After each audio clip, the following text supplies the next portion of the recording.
Hello friends, BPSC TRE 4-এর তোমাদের নতুন একটা আপডেট এসেছে, যেটা হচ্ছে এক্সাম প্যাটার্ন নিয়ে এবং ওএমআর শিট নিয়ে, নেগেটিভ মার্কিং নিয়ে। তো তোমাদের এই ভিডিওতেই তোমাদের নেগেটিভ মার্কিং কত থাকবে, তারপর তোমাদের এক্সাম প্যাটার্নের কি পরিবর্তন করা হয়েছে, তারপর ওএমআর শিটে কি কি পরিবর্তন এসেছে, এই সমস্ত কিছু আমি এই ভিডিওতে বলবো। তো তোমাদের যেটা সর্বপ্রথম বলি, যেটা তোমাদের এক্সাম প্যাটার্ন নিয়ে, সেই এক্সাম প্যাটার্নে তোমরা দেখতে পাবে তোমরা কি করতে এর আগে স্টেট পরীক্ষা দিতে, তারপর স্টেট কিংবা যাদের সিটেট পাস করা আছে তারাই পাস করার পর তোমাদের বিপিএসসি যে ফর্ম ফিল আপ হতো, সেটা একটা পরীক্ষা দেওয়ার পরেই তোমরা পাস করে যেতে। এইবার যেটা বিহার সরকার করেছে, যে তোমাদের দুটো ভাগে ভাগ করে দিয়েছে, একটা প্রিলি আর একটা মেন্স। এই দুটো টপিকের উপরে তোমাদের পরীক্ষা দিতে হবে, যদিও তোমাদের প্রিলিটা তোমাদের পাসিং মান হিসাবে ধরা থাকবে, আর মেন যেটা হবে সেটার উপর হবে কাট অফ। তোমরা অনেকেই জানো তোমাদের যে বিপিএসসির এই AED ওর এক্সামটা ছিল, সেটা ক্যান্সেল করে দিয়েছে। তার কারণ সেইখানের পরীক্ষাতে অনেক ঘাপলা সৃষ্টি হয়েছে, অর্থাৎ দুর্নীতির শিকার হয়েছে। তো তোমাদের ওই যাতে ওই মার্কশিটে কোনো দালালও কোনো দুর্নীতি না করতে পারে, সেই জন্য বিপিএসসি বোর্ড তোমাদের সমস্ত নথিপত্র জিআইডির কাছে পাঠিয়ে দিয়েছে ইতিমধ্যেই। তো তোমরা আগে কি করতে, একটা পরীক্ষা দেওয়ার মাধ্যমেই তোমরা পাস করে চাকরি পেয়ে যেতে। তো এখানে অ্যাড করলো প্রিলি বা পিটি, যেটা প্রিলিমিনারি টেস্ট, আর মেন এক্সামিনেশন। মেন এক্সামিনেশনে তোমাদের কাট অফ হচ্ছে। তো তোমাদের যেটা দেখার বিষয় আছে, যে তোমাদের তাহলে ফর্ম ফিল আপ কখন হবে।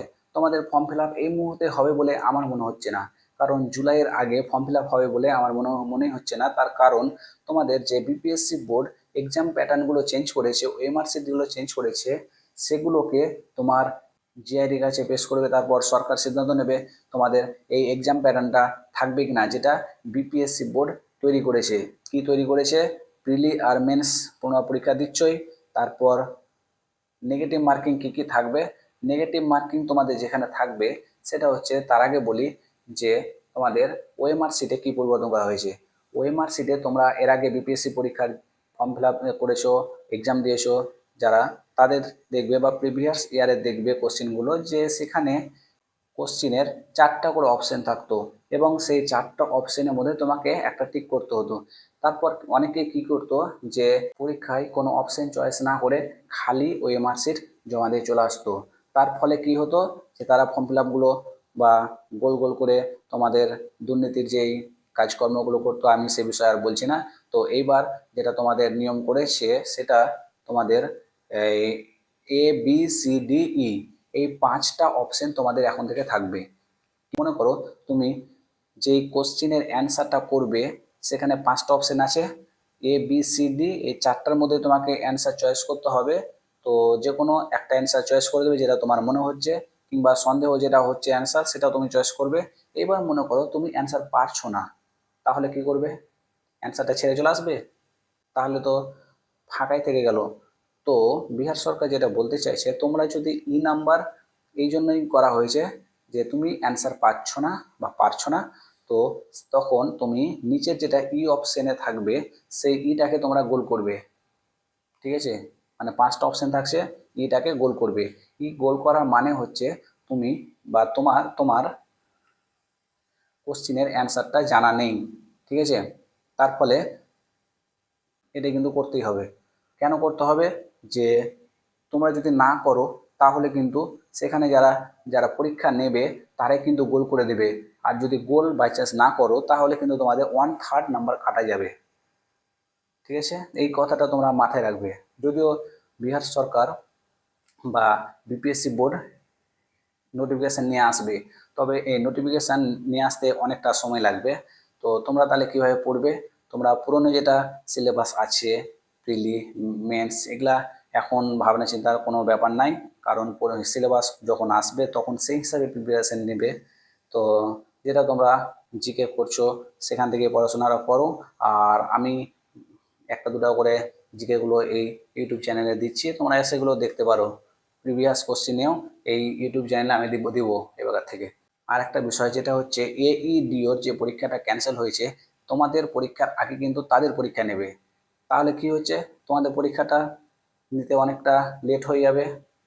ঠিক আছে, বিপিএসসি বোর্ড যে তোমাদের পরীক্ষাটা নেবে তার কোনো হেলদোল নেই কিন্তু, ঠিক আছে। তো বিপিএসসি সরকার কি চাইছে সেই জানে বা তারাই জানে। অনেকে হয়তো এইভাবে বলবে যে প্রিলি সিলেবাসে এটি তোমরা পড়বে, মেন্সের এটি পড়বে, তাহলে এই যে তথ্যটা যারা দেবে তারা কিন্তু সম্পূর্ণ ভুল তথ্য দিচ্ছে। তার কারণ বিপিএসসির কি সিলেবাস করবে এটা কিন্তু কারো পক্ষে বলা সম্ভব নয়, কারণ অন্যান্য পরীক্ষা আর বিপিএসসি পরীক্ষার মধ্যে অনেক পার্থক্য আছে, ঠিক আছে, এই কথা তোমরা মনে রাখবে। তো তোমাদের যেটা পুরানো সিলেবাস আছে সেই হিসাবে তোমরা আপাতত পড়তে থাকো, আর নতুন যখন তোমাদের নোটিফিকেশান দিবে তখন আমি এই ভিডিওতে তোমাদের জানিয়ে দেবো, অসুবিধা নেই। তো তাহলে তোমাদের নোটিফিকেশানটা কখন আসছে তার আগে তাদেরকে কি ঠিক করতে হবে, তোমাদের যে প্রিলি ভাগ করেছে আর মেন ভাগ করেছে, প্রিলির সিলেবাসে কি কি অ্যাড করবে, কোনগুলো বাদ দিবে, মেন্সে কোন সিলেবাসগুলো রাখবে, এই সমস্ত বিচার বিবেচনা করবে। ক্যাবিনেট গঠন করা হবে, ক্যাবিনেট গঠন করার পর প্রস্তাব পেশ হবে। এই যে এক ডিপার্টমেন্ট থেকে আরেক ডিপার্টমেন্টে যাবে, এগুলো করতে করতে কিন্তু অনেক সময় লেগে যাবে। অর্থাৎ জুলাই মাসের আগে যে নোটিফিকেশান আসবে বলে আমার মনে হচ্ছে না। আগেই বললাম যে বিপিএসসি টিআরই ফোরের এই পরীক্ষা নিয়ে কোনো মাথা ব্যথা নেই। এমনিতে তোমাদের 2.5 বছর পার করে দিয়েছে, এবং তোমাদের যে সেপ্টেম্বরে পরীক্ষার কথা বা পরীক্ষার ডেট দিয়েছে, তো সেপ্টেম্বরে যে পরীক্ষা হবে সেটাও কিন্তু এখন সন্দেহ হতে শুরু করেছে। সকলের মনেই এটা সন্দেহ জেগেছে যে সেপ্টেম্বরে তোমাদের পরীক্ষা নাও হতে পারে। তো নোটিফিকেশানের জন্য আমাদেরকে অপেক্ষা করতেই হবে। আর আরেকটা ব্যাপার যেটা হচ্ছে, যেহেতু লেট করছে, এখানে যারা অ্যাপিয়ারিং আছে অর্থাৎ 24-26 সালের যারা আছে অ্যাপিয়ারিং হিসাবে বা সিটের সামনে পরীক্ষা আছে, সিটের পরীক্ষায় পাস করবে, তাদের ক্ষেত্রেও কিন্তু একটা সুবর্ণ সুযোগ হতে পারে এই যে পরীক্ষা লেট করছে সেই হিসাবে, ঠিক আছে। যারা অ্যাপিয়ারিং আছো তোমাদের জন্য যে বিহার বোর্ড লেট করছে সেটা কিন্তু নয়, সেটার জন্য তোমরা খুশি হওয়া তোমাদের কোনো ব্যাপার নেই, কারণ অ্যাপিয়ারিং এর জন্য তারা লেট করছে সেটা না, তাদের কিছু ফল্ট আছে, ঠিক আছে।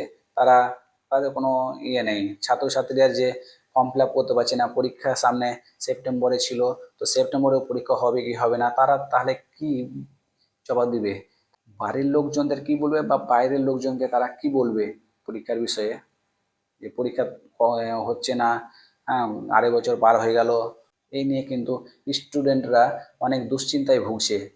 আর অ্যাপিয়ারিং হিসাবে যারা আছো তাদের ক্ষেত্রে তো একটা আশার আলো জেগে উঠেছে। তো তারাও আশা করি পড়াশোনা স্টার্ট করবে এই ব্যাপার। তো তোমাদের এই ভিডিওটা হেল্পফুল লাগলে অবশ্যই লাইক করো, কমেন্ট করো, আর তোমাদের মধ্যে কারা কারা বিপিএসসি টিআরই 4 পরীক্ষা দিবে কমেন্ট বক্সে বলো। এবং কোনো যদি প্রশ্ন থাকে, কোনো কোয়ারি থাকে, তাহলে তুমি কমেন্ট বক্সে বলো, আমি সেটা নিয়ে তোমাদেরকে বলে দেবো বা সেটা নিয়ে কোনো ভিডিও নিয়ে আসবো। তো ভালো থাকো সবাই।